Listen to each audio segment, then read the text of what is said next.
Oh, go juice. Hi there, I'm Brendan Petersen, the founder of DARKSLIDE Pictures. Welcome to number 27 of Appalling Productions Mondays. This week, we're talking about NFTs.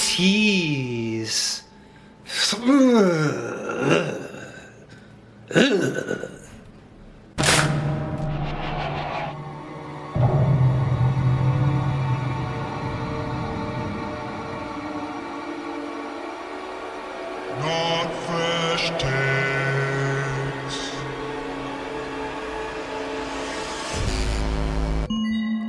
Greetings! I'm Indir Craven, one of Brendan's alter egos. This time I'm in the Entropia universe, an MMO that has to do with the topic at hand. I assume that most of us know what NFTs are by now, and so that's not what this video is about. Instead, it's about looking at types of virtual property which have already existed before NFTs, and what we can learn from them. That's where Entropia Universe comes in. In Entropia, 10 in-game currency is worth $1 US. So now you hear a lot of NFT bros pushing the term play to earn these days. And this is one of the first games that's an example of this, where the idea is that money you make in the game can be cashed out for real money. This has meant that in-game property sells for sometimes thousands of dollars in real-life money, including a club in the game called Club Never Die, which sold for a whopping $635,000 US. This may seem crazy, but it was originally actually bought for $100,000. Then that owner made some in-game renovations to the property, and it was then bought for that higher amount. So there you can see that you can actually make a profit in these games. But it's not as cut and dry as it seems. Since the developers of the game control the mechanics, they essentially designed the game similar to a slot machine, where it's not unlike other RNG types of RPGs out there, but that is to say it's not as easy as it may seem in your head to make a profit in these games, because there's chance involved.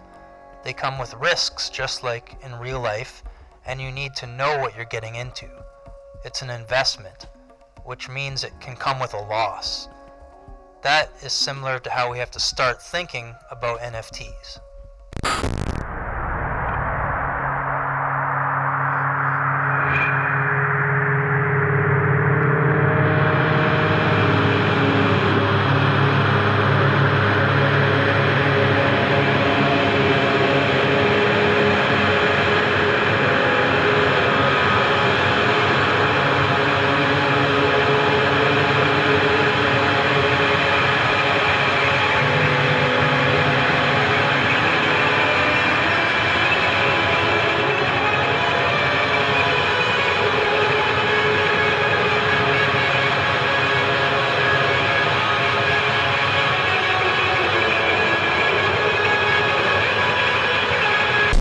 The reason we need to know this is that marketers prey on our fear of missing out to get us involved in these investments quickly with NFTs, and they do so without really explaining the risks.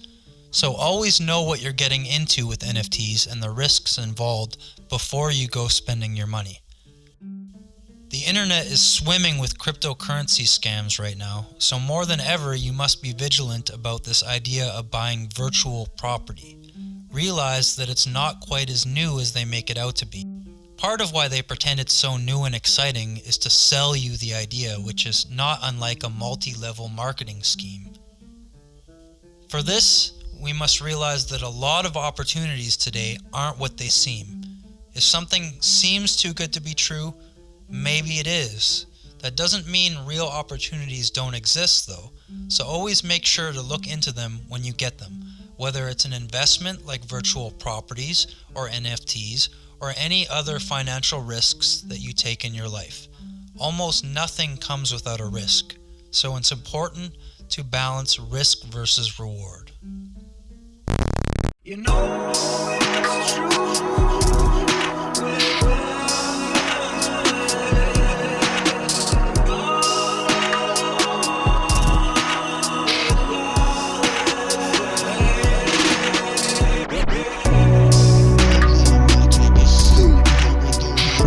Outside.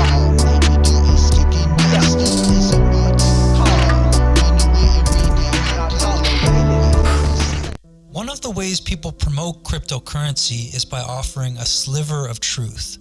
They say things like, if you would have just invested $100 in cryptocurrency in 2010, you would be a millionaire now. And that's true in a lot of cases, but it all depends on the circumstances. It's still a limited supply, so it's not like all of us could go back in time and do that. There's a limited supply that goes around. And that's part of how they use urgency to sell you NFTs, by making them even more limited than crypto already was.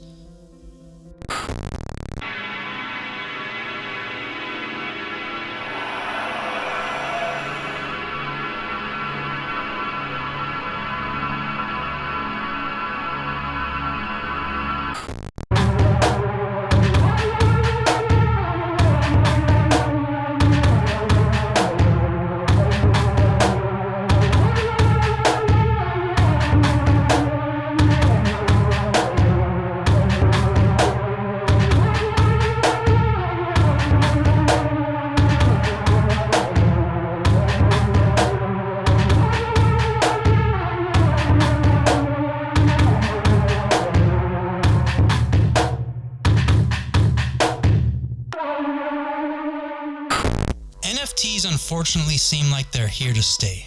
They are a reflection of the failings of the traditional art market, which is filled with fakes. An estimated 50% of all artwork in the traditional art market is fake.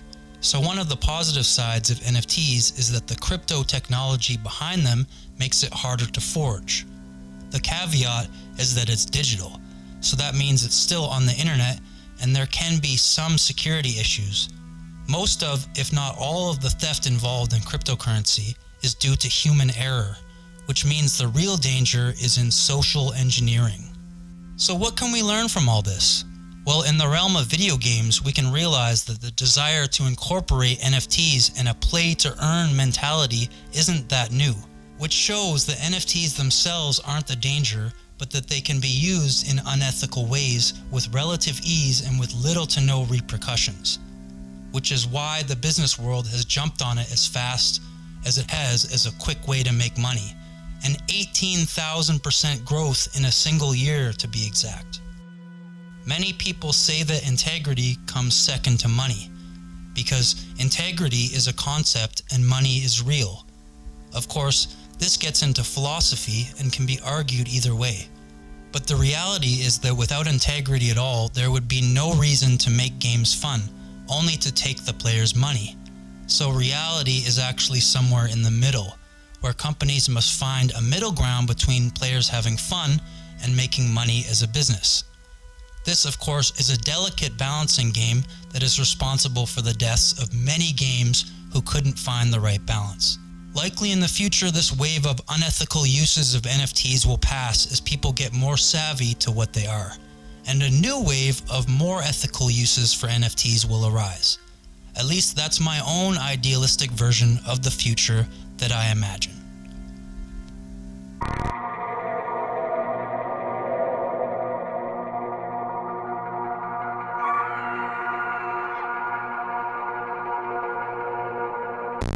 So thanks for watching this week's Appalling Productions Mondays, and remember that I'm not against cryptocurrency. It's just that, like any investment, you need to know what you're getting into. So there's a lot of money to be made, I'm sure, but there's also a lot of dink-donk coins, if you know what I mean. So yeah, like and subscribe. And yeah, I know I got a little bump here. That's when I take a shower, sometimes my blood vessels break in my nose. I'm not really sure why. I guess it's my natural third eye. Anyways, see you all later.